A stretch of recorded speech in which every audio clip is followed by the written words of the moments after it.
오늘 우리에게 주시는 하나님의 말씀은 다니엘서 1장 1절에서 9절 말씀입니다.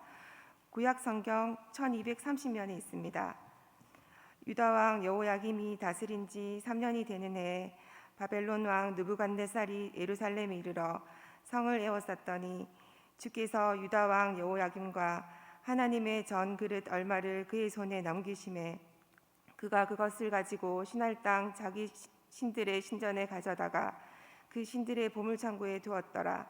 왕이 환관장 아스부나스에게 말하여 이스라엘 자손 중에서 왕족과 귀족 몇 사람 곧 흠이 없고 용모가 아름다우며 모든 지혜를 통찰하며 지식에 통달하며 학문에 익숙하여 왕궁에 설 만한 소년을 데려오게 하였고 그들에게 갈대아 사람의 학문과 언어를 가르치게 하였고 또 왕이 지정하여 그들에게 왕의 음식과 그가 마시는 포도주에서 날마다 쓸 것을 주어 3년을 기리게 하였으니 그 후에 그들은 왕 앞에 서게 될 것이더라. 그들 가운데는 유다 자손 곧 다니엘과 하나냐와 미사엘과 아사랴가 있었더니 환관장이 그들의 이름을 고쳐 다니엘은 벨드사살이라 하고 하나냐는 사드락이라 하고 미사엘은 메삭이라 하고 아사랴는 아벳느고라 하였더라. 다니엘은 뜻을 정하여 왕의 음식과 그가 마시는 포도주로 자기를 더럽히지 아니하리라 하고 자기를 더럽히지 아니하도록 환관장에게 구하니 하나님이 다니엘로 하여금 환관장에게 은혜와 긍휼을 얻게 하신지라. 아멘.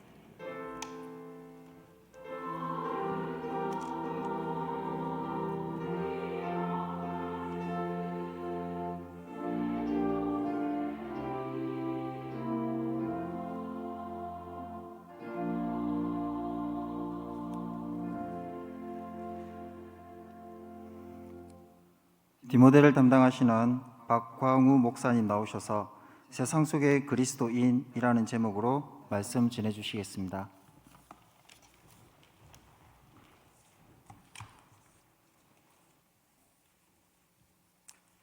할렐루야. 반갑습니다. 오늘 수요예배 오신 우리 성도님들 주님의 이름으로 축복합니다. 오늘 또 동시에 디모데 헌신 예배를 드리는데요. 예전에는 헌신 예배 이러면 굉장히 부담감이 컸습니다. 왜냐하면 선교 헌신 예배 이렇게 드리고 나면 예배를 드리고 나면 선교지를 다녀와야 된다는 이런 마음이 생기고 갔다 오지 못하면 여기서 선교사적인 삶을 살아야 된다 이런 마음을 가져야 했기 때문에 헌신 예배를 드릴 때는 예전 기억으로는 좀 빠지고 했습니다. 왠지 헌신 예배를 드리면 뭔가 큰일 날 것 같은 그런 마음이 있어서 빠졌습니다.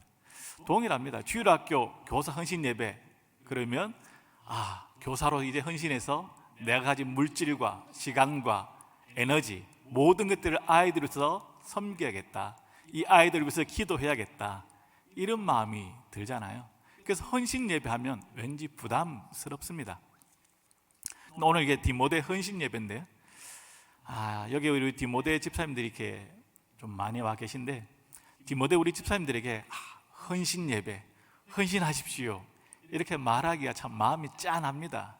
왜냐하면 얼굴이 지금 마스크로 가려져서 그렇지 얼굴을 보시면 피곤합니다. 저는 녹초예요. 저에게 말 시키지 마세요. 저에게 일을 시키면 저는 화낼 겁니다.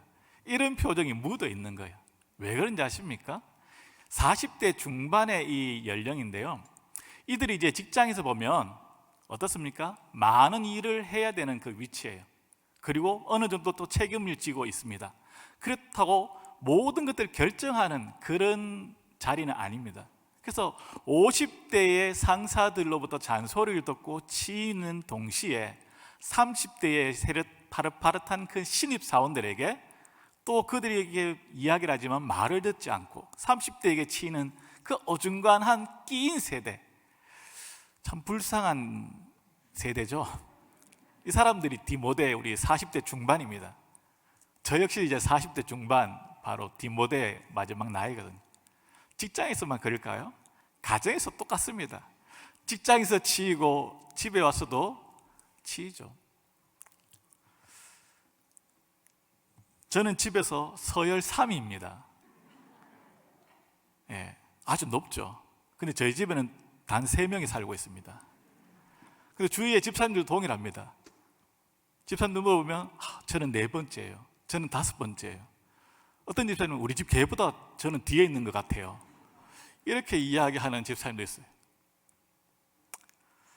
참 40대 중반 이 디모데를 살아가는 집사님들이 참 힘들지만 오늘 우리에게 주시는 이 말씀을 통해서 다시 힘을 얻기를 소망합니다.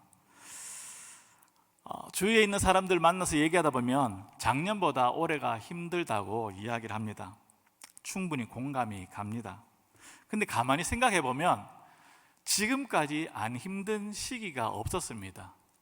제가 교구 사역을 10년 조금 더 했는데요, 10년 동안 계속 신방에 가면 목사님 힘들어요, 목사님 힘들어요, 경기가 안 좋아요, 장사가 안 돼요.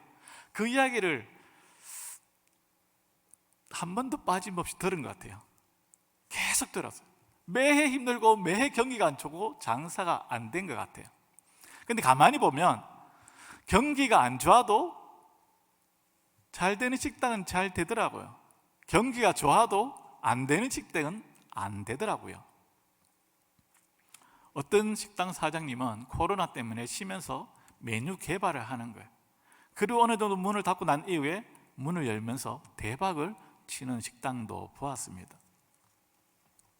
코로나 때문에 이제 외부 사람들과 접촉과 모임을 하지 않습니다. 그래서 가족들 간의 식사할 시간도 많이 생겼고 대화를 많이 합니다. 그래서 어떤 자녀는 이렇게 이야기합니다. 목사님, 집 나간 우리 아빠가 집으로 돌아왔어요. 이렇게 얘기해요. 왜냐하면 그전에는 회식하고 야근하고 모임 있다 보니까 집에 올 시간이 없었어요. 근데 그 모든 게 다 차단되니까 아빠가 집 밖에 안 오는 거예요.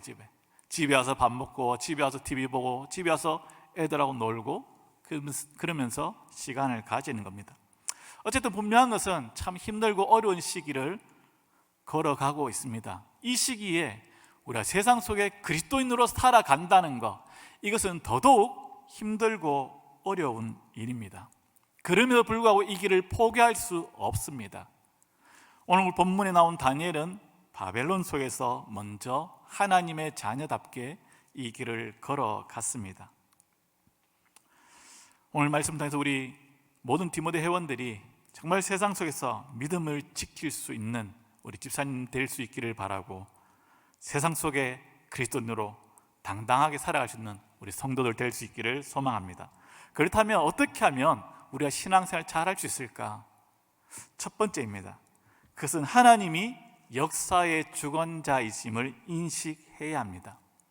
하나님이 이 온 우주 만물을 다스리고 있음을 우리가 인식할 때에 이 어려움을 뚫고 나갈 수 있다는 것입니다. 1절은 이렇게 시작합니다. 같이 한번 읽도록 하겠습니다. 시작. 유다 왕 여호야김이 다스린 지 3년이 되는 해에 바벨론 왕 느부갓네살이 예루살렘에 이르러 성을 에워쌌더니, 유다 왕 여호야김 3년에라고 이야기하고 있습니다. 여호야김 이 왕을 아십니까? 그의 아버지는 요시야 왕입니다. 요시야 왕은 아시죠? 유다를 개혁한 왕이죠. 유월절 제사를 회복했고 이방 예배를 배척했고 하나님을 경외한 왕입니다. 근데 이 요시야 왕이 애굽과 전쟁에서 죽어버려요. 그리고 애굽 왕이 요시야 왕의 둘째 아들 여호아하스를 23세 나이에 왕으로 올리게 됩니다. 그런데 이 여호아하스가 3개월 만에 다시 내려오게 됩니다. 애굽 왕이 왕권을 뺏어서 오늘 본문에 나온 여호야김 왕의 첫째 아들 여호아하스의 형에게 왕권을 물려준 것입니다. 그러니까 애굽 왕에 의해서 이 유다 왕이 이렇게 바뀌는 거예요. 이런 상황에서 예레미야가 여호야김 왕에게 말씀을 전합니다. 뭐라고 말할까요? 회개하고 하나님께 돌아오라, 이렇게 말하는 것이 아니라 바벨론에게 항복하라는 거예요. 여호야김 왕이 얼마나 당황스러울까요? 무슨 말도 안 되는 소리 하냐? 내 지금 왕위에 앉힌 사람은 바벨론이 아니라 애굽 왕이다. 애굽 말을 들어야지 무슨 바벨론에게 항복하라고 이야기를 하느냐? 여호야김이 왕위에 올랐을 때 바벨론은 이제 신흥 국가였죠. 그런데 여호야김 3년째에 오늘 1절 어떻게 합니까? 3년이 되는 해에 바벨론 왕 느부갓네살이 예루살렘 성에 이르러 성을 에워쌌다는 거예요. 처음에는 바벨론이 세지 않았어요. 근데 3년째에 이제 바벨론이 쳐들어와서 예루살렘 성을 포위했다는 것입니다. 그래서 이 다니엘과 이 세 친구들은 BC 605년경에 바벨론으로 붙잡혀 가게 되죠. 이 유다 백성들은 바벨론에게 맞설 힘이 없었습니다. 그리고 포로로 끌려갈 수밖에 없는 비참한 상황을 맞이했습니다. 당시의 이 고대 근동 사고에 따르면 이 전쟁은 왕과 왕의 전쟁, 장수와 장수의 전쟁으로 끝나는 것이 아닙니다. 바로 그들의 섬기는 신과의 전쟁입니다. 즉 바벨론에게 이 유다 백성들이 포로로 잡혀갔다는 것은 하나님이 바벨론 신에게 졌다는 거예요. 그러니까 이 유다 백성들은 너무나 충격적이죠. 아니, 우리가 믿고 있는 이 하나님이 온 우주를 다스리고 창조하신 분인데, 소위 말하는 힘이 제일 세신 분인데, 그 하나님이 바벨론 신에게 무릎을 꿇었다니, 이건 말도 안 돼. 충격적이죠. 이런 비참한 상황, 그들은 미래도 없고 희망을 가질 생각을 할 수 없었습니다. 이런 상황에 대해서 오늘 성경은 어떻게 이야기하고 있습니까? 2절을 같이 한 번 더 읽도록 하겠습니다. 2절입니다. 시작.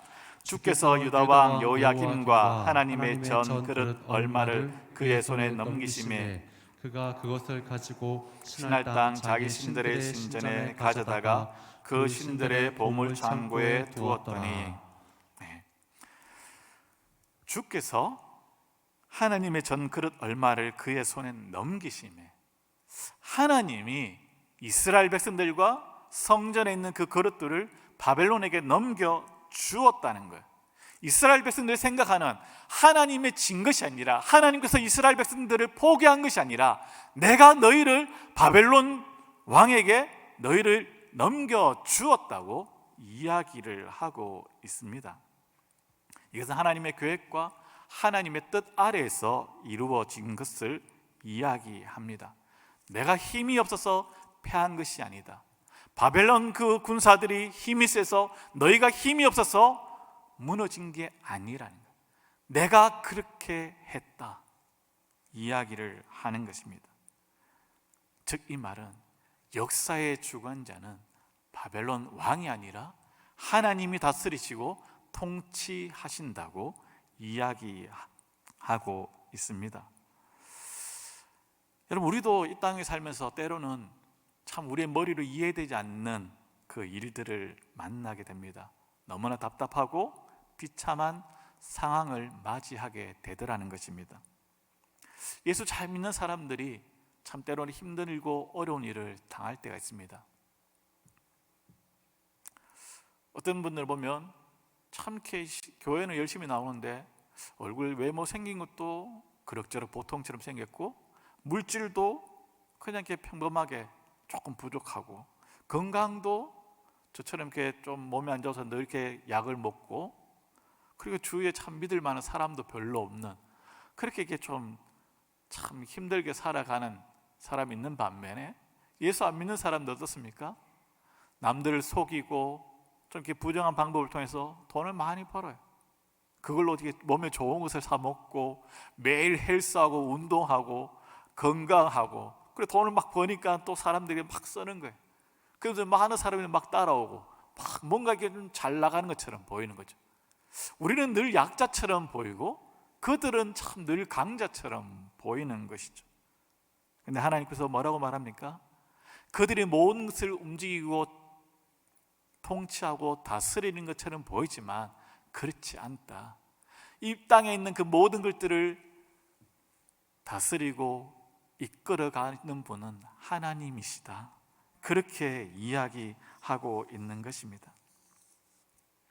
직장의 그 상사가 내 밥줄을 붙잡고 있는 것이 아니라 하나님이 우리를 붙잡고 있는 거예요. 하나님 우리의 생명과 우리의 그 모든 것들을 붙잡고 있다고 성경은 이야기하고 있습니다. 눈에 보이지 않지만 여전히 이 땅을 다스리는 분이 하나님임을 우리가 믿기에 오늘도 힘들고 어렵고 눈앞에 보이는 것은 답답하고 힘들고 비참한 상황일지라도 우리가 믿음으로 말씀에 순종하며 한 걸음 한 걸음 나아갈 수 있는 것입니다. 두 번째, 그럼 어떻게 우리가 또 이 세상 가운데 그리스도인으로서 잘 헤쳐나갈 수 있을까요? 두 번째는 바로 신앙의 정체성을 우리가 인식해야 하는 것입니다. 즉 내가 누구인지 분명하게 기억해야 하는 것입니다. 여러분, 세상 속에서 신앙생활을 잘 하려고 하면 세상은 우리에게 어떻게 합니까? 우리를 유혹해요. 그리고 또한 위협을 가하는 것입니다. 오늘 본문 4절과 5절을 보시면 이렇게 이야기를 하고 있습니다. 제가 한번 읽겠습니다. 곧 흠이 없고 용모가 아름다우며 모든 지혜를 통찰하며 지식에 통달하며 학문에 익숙하여 왕궁에 설 만한 소년을 데려오게 하였고 그들에게 갈대아 사람의 학문과 언어를 가르치게 하였고 또 왕이 지정하여 그들에게 왕의 음식과 그가 마시는 포도주에서 날마다 쓸 것을 주어 3년을 기르게 하였으니 그 후에 그들은 왕 앞에 서게 될 것이더라. 이 바벨론 왕이 무엇을 했습니까? 포로로 잡혀온 그들 중에 귀족들, 똑똑한 사람들 뽑았어요. 그리고 그들에게 바벨론의 학문과 언어를 가르치게 하는 것입니다. 이것은 바로 바벨론 왕의 회유 정책이죠. 바벨론의 풍습과 학문과 언어를 배우게 해서 바벨론에게 충성하도록 만드는 것입니다. 이 왕이 또한 주는 진미와 포도주, 이것을 마심으로 그들은 여기에 잘 순종하고 따라가면 최고의 관리자가 될 수 있습니다. 바벨론에서 시키는 대로 잘하면 그들의 출세의 길이 열릴 수 있는 것이죠. 그리고 그들이 이 유다 포로에게 행한 것이 무엇인가 하면 7절에 이렇게 이야기합니다. 환관장이 그들의 이름을 고쳐 다니엘은 벨드사살이라 하고 하나냐는 사드락이라 하고 미사엘은 메삭이라 하고 아사라는 아벤노고라 하였더라. 그들의 이름을 바꾼 것입니다. 다니엘은 하나님은 나의 심판자이시다. 그러나 벨드사살은 벨에 감추던 보물을 지키는 자, 즉 이방신의 보물을 지키는 자. 하나냐는 여호와는 은혜로우시다 라는 뜻인데 사드락은 태양신에게 배운다.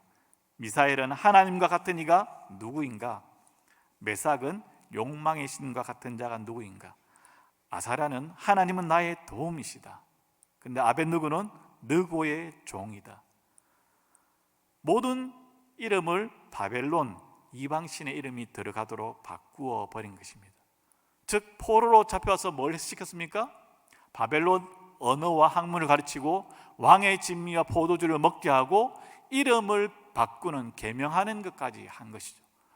이 세 가지를 엎치면 무슨 말일까요? 유다 백성들의 그 정체성을 사라지게 만드는 것입니다. 바벨론 학문을 익히고 언어를 익히고 풍습을 익히고 왕이 주는 진미와 포도주를 먹고 이름을 계명하면서 너희는 이제 유다 자손이 아니라 바벨론 사람이야. 바벨론 땅에서 바벨론 방식으로 살아가야 된다. 그렇게 이야기를 하는 것입니다. 하나님에 대한 신앙을 버려라. 너희가 포로로 끌려왔지 않느냐? 너희가 믿는 그 하나님은 이미 패했다.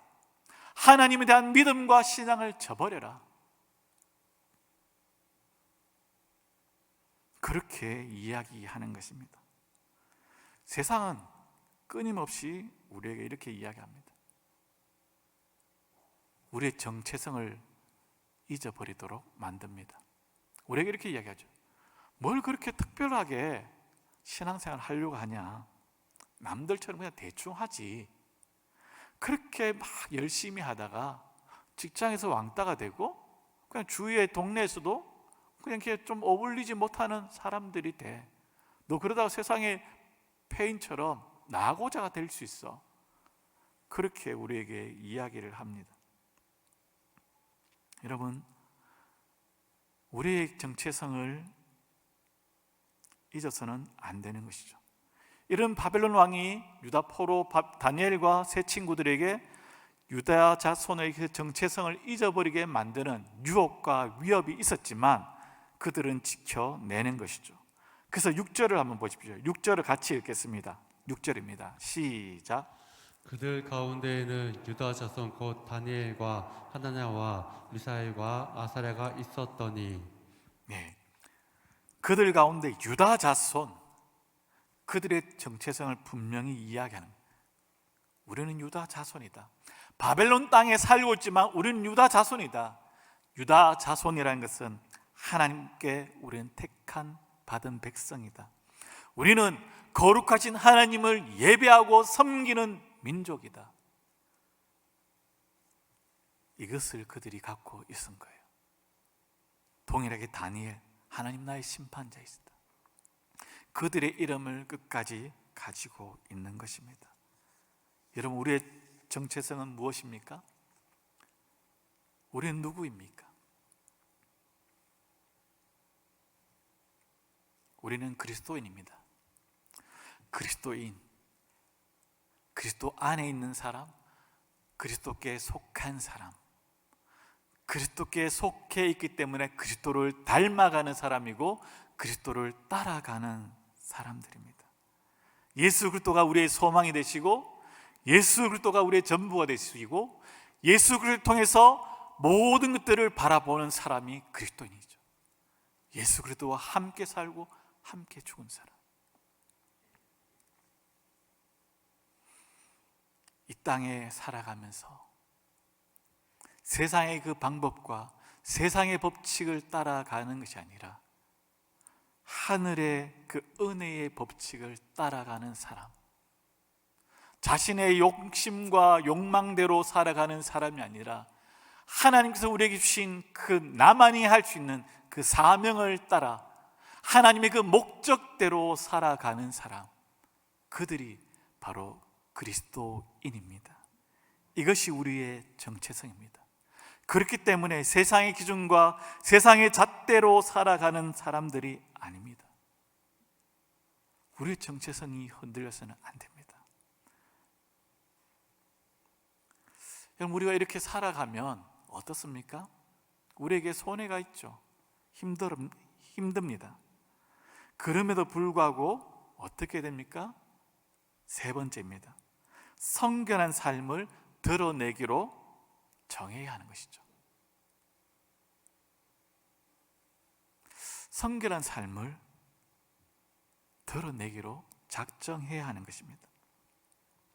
8절을 보시면 이렇게 이야기합니다. 다니엘은 뜻을 정하여 왕의 음식과 그가 마시는 포도주로 자기를 더럽히지 아니하리라 하고 자기를 더럽히지 아니하도록 환관장에게 구하니. 왕의 진미와 포도주를 마시면 다니엘과 이 세 친구들은 그냥 왕실의 최고 관리자 될 수 있는 자동적으로 출세길이 열릴 수 있습니다. 그런데 어떡합니까? 자기를 더럽히지 않겠다고 결단합니다. 먼저 뜻을 정하는 것이죠. 뜻을 정한다는 것은 왕의 진미와 포도주로 자신을 더럽히지 않겠다고 확고한 결심을 하는 것입니다. 여러분, 한 가지 좀 의문이 들지 않습니까? 왜 바벨론 학문과 언어를 다 배우고 이 궁실에서 남들 포로는 이렇게 좀 힘들게 살아가는데 이 왕궁에서 좀 편안한 삶을 살아가잖아요. 다른 것들은 다 누려요. 그런데 왕의 진미와 포도주는 거부하는 거예요.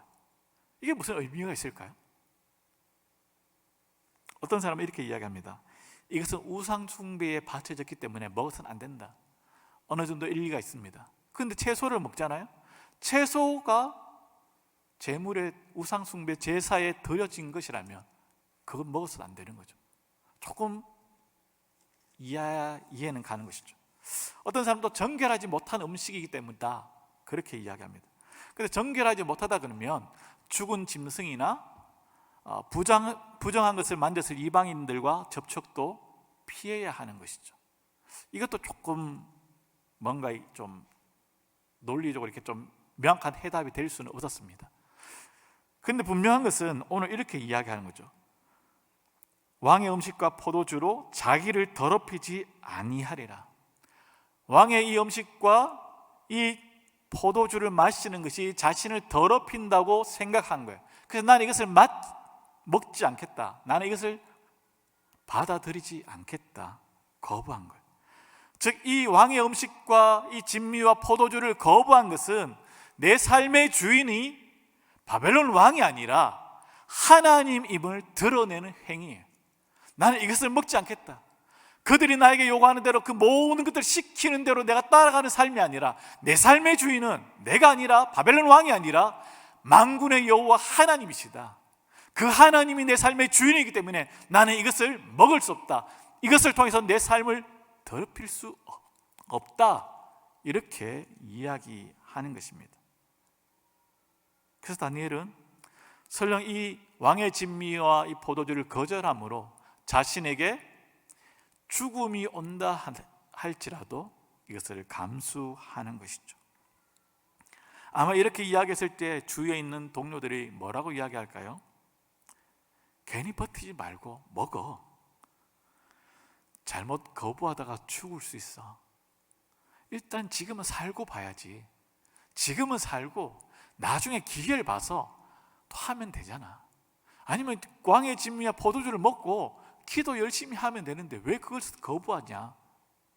거부하면 왕이 진노해서 바로 죽일 수 있다. 그런 말을 하는 동료가 있을지라도 다니엘은 확고하게 자신의 그 믿음의 결단대로 행동하는 것입니다. 여러분, 우리도 이런 우리 삶의 현장에서 그리스도인답게 이런 몸부림, 이런 저항, 이런 행동들이 필요합니다. 우리의 삶에 있어서 내 삶의 주인은 세상이 아니라 눈에 보이는 권력자와 눈에 보이는 그 사람들이 아니라 하나님이 내 삶의 주인이다. 이것을 드러내어야 하는 것이죠. 세상 사람들과 좀 더 구별된 삶을 나타내어야 하는 것입니다. 그렇다면 그것은 어떻게 될까요? 포기할 수 있어야 합니다. 세상 사람들 똑같이 그 욕심과 야망을 쫓아가는 거예요. 우리는 그것을 포기하는 거예요. 쾌락을 포기하는 거예요. 나의 고집을 포기하는 거예요. 다른 사람들은 남을 군림하는 거예요. 지시하는 거예요. 지배하는 거예요. 그런데 우리는 그것을 포기하는 거예요. 그리고 예수님께서 낮아지셨던 것처럼 종의 리더십을 가지고 섬기는 자가 되는 것입니다. 직장에서 일을 한다면 어떻게 할까요? 그냥 요령 피우고 그냥 대충 일하는 것이 아니라 사람이 보든지 안 보든지, 사장이 보든지 안 보든지 죽게 하듯 최선을 다해 충성스럽게 일을 하는 것입니다. 세상 사람들은 요령껏 하죠. 뭘 그렇게 열심히 하냐? 요령껏 해. 그냥 이렇게 대충 해도 뭐 돌아가잖아. 그래도 월급 다 나오잖아. 아니, 이것이 바로 우리에게 있어서 성결한 삶을 세상 가운데 드러내는 것입니다. 근데 이렇게 한다고 세상이 바뀔까요? 세상이 달라지겠습니까? 누가 알아줍니까? 그렇지 않다는 거예요. 오늘 말씀은 다니엘이 이렇게 했을 때, 야, 바벨론 왕이 감동을 먹고 포로를 풀어주는 일이 생기지 않습니다. 그럼에도 불구하고 다니엘과 같이 내 삶의 주인은 하나님이심을 드러내는 그 행동을 해야 하는 것입니다. 그럴 때의 결과가 어떻습니까? 구절은 이렇게 이야기합니다. 하나님이 다니엘로 하여금 환관장에게 은혜와 긍휼을 얻게 하신지라. 자기가 하나님 앞에서 성결한 삶을 결단하고 내가 이렇게 살아간다고 다짐했을 때에 하나님께서 은혜와 긍휼을 베풀어 주는 것입니다. 우리가 하나님 앞에서 성결한 삶을 결단하고 나아가니까 하나님이 우리의 인생을 책임져 주시고 보호해 주시는 것입니다. 사랑하는 우리 디모데 회원 여러분, 이 세상 가운데 우리가 그리스도인으로서 믿음을 지키고 말씀대로 살아가는 것이 만만치 않습니다. 어렵습니다. 힘듭니다. 그럼에도 불구하고 우리가 끝까지 이 믿음의 길을 갈 수 있는 것이 무엇입니까? 지금 당장은 눈앞에 있는 권력자와 세상 사람들이 모든 것을 쥐고 좌지우지하는 것처럼 보이는 것처럼 보이지만 그렇지 않다는 거예요. 이 온 우주 만물, 이 역사를 다스리고 통치하는 분이 하나님이 허락해야지만 그들이 움직이는 거예요. 하나님의 뜻이 아니면 새 한 마리도 떨어지지 않는 거예요. 하나님의 그 선하심과 하나님의 그 신실하심, 하나님께서 우리에게 가장 좋은 것으로 채워주시고 하나님께서 우리에게 가장 선한 길로 인도해 주심을 우리가 믿기에 오늘도 우리가 한 걸음 한 걸음 믿음의 길을 나아갈 수 있는 것입니다. 또한 우리가 이 길을 걸어갈 때 우리의 정체성을 잊어서는 안 되는 것입니다. 세상은 늘 잊게 만드는 것이죠. 빨리 성공해야지, 빨리 돈을 벌어야지, 너 그렇게 주일 예배 드리고 수요 예배 드리고 새벽 기도 나오고 너 그렇게 하다가 세상에 성공 못해, 세상 사람들에게 인정 못 받아. 그렇게 자꾸 우리가 하나님에 대한 그 믿음과 신앙을 잊어버리게 만듭니다. 그러나 그것을 잊어서는 안 되는 것이죠. 우리가 어쩌면 세상으로부터 성공을 하지 못할지라도 하나님 우리에게 더디게 한 걸음 한 걸음 갈지라도 하나님 말씀을 붙잡고 씨름하며 믿음으로 나아가는 것을 보여주는 것, 이것을 하나님이 더 기뻐하시고 원하고 계십니다.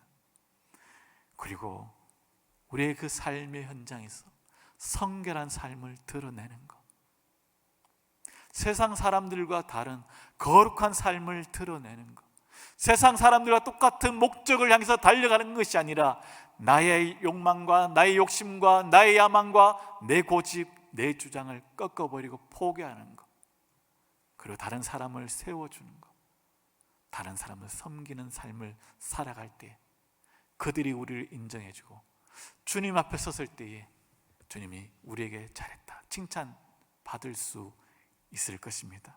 오늘 이 말씀처럼 끝까지 우리의 그 직장과 가정 가운데 우리의 삶을 성결한 삶, 거룩한 삶을 드러내므로 주님의 이름을 높이는 우리 모든 디모데 회원들과 우리 성도들 되기를 주의 이름으로 축원드립니다. 오늘 주신 말씀 붙잡고 한번 같이 기도했으면 좋겠습니다.